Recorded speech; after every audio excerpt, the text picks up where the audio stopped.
that there was a news story that came out recently about the treatment of SEALs during their selection process. Do you see this? Yeah, I saw it. Yeah, they were getting sprayed with tear gas whilst they were on the ground, and they were made to sing happy birthday so that they couldn't hold their breath while it was happening. Right. And there was a quote from this guy. I think this type of training is really senseless, said Sven Hjort, a Duke University associate professor who studies tear gas and its effects. It looks more like a form of hazing. Right. I see all that. Trust me. Like I said, I'm not going to sugarcoat anything. I understand that guy. I understand exactly where you're coming from. That is your personal opinion, and I totally get that. But hey, my friend, welcome back to another video.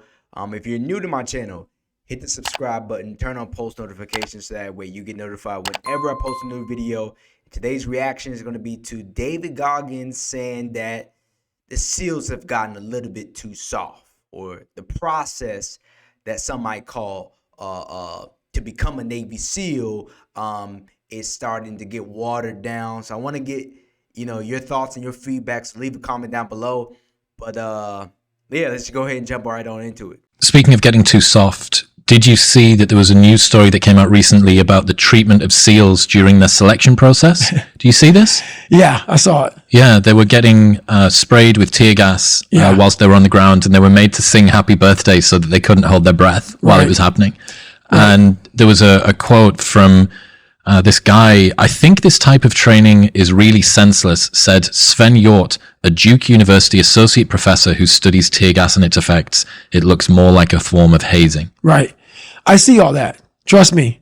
Like I said, I'm not going to sugarcoat anything. I understand that guy. I understand exactly where you're coming from. That is your personal opinion, and I totally get that. But there's very few people in this world who want to do a job like that. And it takes a different kind of mindset. Is it tear gas appropriate? I don't know. How hard that training is, I don't expect anybody to understand it, but 1%. But the loud voices of this world are the 99% who don't understand exactly what you have to do.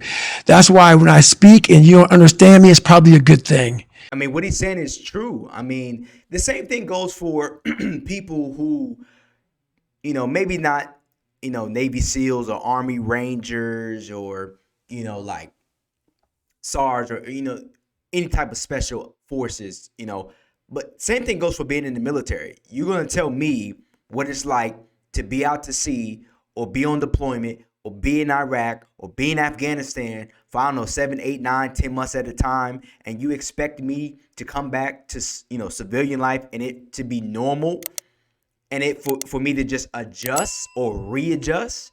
It doesn't work that way. It doesn't work that way, right? But I want to just interject there, because what he's saying is true. Like, it's usually the voices that don't do what service members or even Navy SEALs do, where they don't understand what it takes, that 1% mindset, to get through that training and be equipped to do some of the most rigorous, most dangerous missions on the planet. Let's keep going. Because that probably means I'm in an area of life that you're not in, which is fine.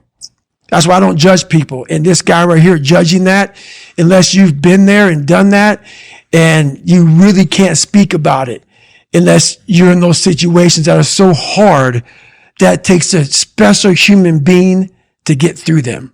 I think it's the same kind of feeling that I get when I heard about Elon Musk telling the employees at Twitter, we're going to ask you to work harder than you've ever worked in your life. Yeah. This is a place. Twitter is now a company where people can go if they want to be in the top 0.0001% of hardworking programmers and software developers on the planet. That's right.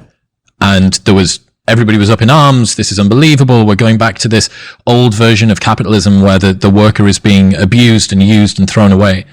What they didn't account for is that there is a non-insignificant cohort of people for whom that's their dream. That's right. People who want to be able to get up on a morning, having gone to bed 4 hours before, and can contribute to some sort of progress that they think, this is what I'm here for. Yep. And it's the same with the SEALs. If you're not the sort of person that is built to go through selection, it's like speaking a different language. That's it. And that's why I don't try to convince people otherwise. I understand that why you're confused. I understand why you say things like that. I'm not saying anything bad about that. I understand it. But also, what you don't understand, what you fail to understand, is the other side, that you need people like that. You need the Elon Musks.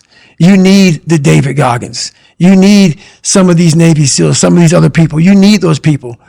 And they forget that. And it takes a very, very unique person and unique mind to do some of these jobs that are necessary in this world. Well, especially when we're thinking about someone going to war. Right. Like, do you want your armed forces to be underprepared for the battlefield because you didn't want to be too mean to them in advance? That's the problem. That's the problem. And that's a problem that I've always had. Is that right there. Is that with even some of the most trained people in the world fall back on that. It's easy to talk about. Like I said, when you go through it once, it's a perishable skill. Hardness, mental hardening, mental toughness, it's a perishable skill. Just because you went through some training once and you got through it doesn't mean it lasts forever. And that's where most people hated me in my life, because I realized that. You don't just say, oh, I got it, I'm checked off, I'm good for the rest of my life. That's why you have recall. Good. That's good. I think David Goggins just made a brilliant point about it's a perishable skill. You know, like, if anybody's been in the military, you know that the training that you got in boot camp, it isn't sufficient when you go out to the fleet or when you go out to the field, because you were just given the basics. That's why it's called basic training. You know, that's what it is. It's just the basics, which is why when you go to your, I know in the military and in the Navy specifically, it's A school or C school. When you go to your rate school, where you get your rate or your MOS, you have to understand certain specifics of your job so that when you do go to the fleet or when you do go to the field, you aren't making critical mistakes that are costing people their life or even your own life. Which is why, this, for lack of better terms or lack of better, word, this woke culture is making other, parts of the military starting to turn soft, starting to turn loose soft, especially from the outside voices. Oh, we shouldn't do that. And you don't understand the effects that has on people. Like, do you understand what it takes to be built to even want to sign up and say, I want to do that, or I want to be a part of that? You know what I'm saying? Like, it's different. You hear me? Like, it's different to do that.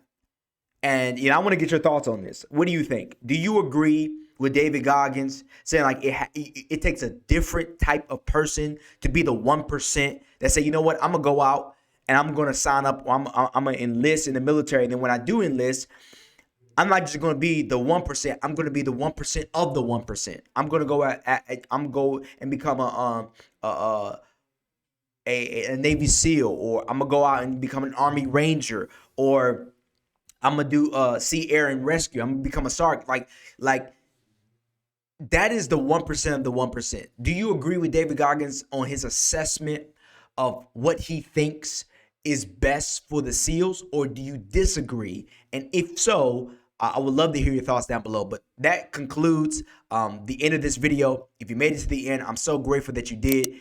If you are new to my channel, hit the subscribe button and turn on post notifications so that way you get notified whenever I drop a new video, and I will catch you in the next one.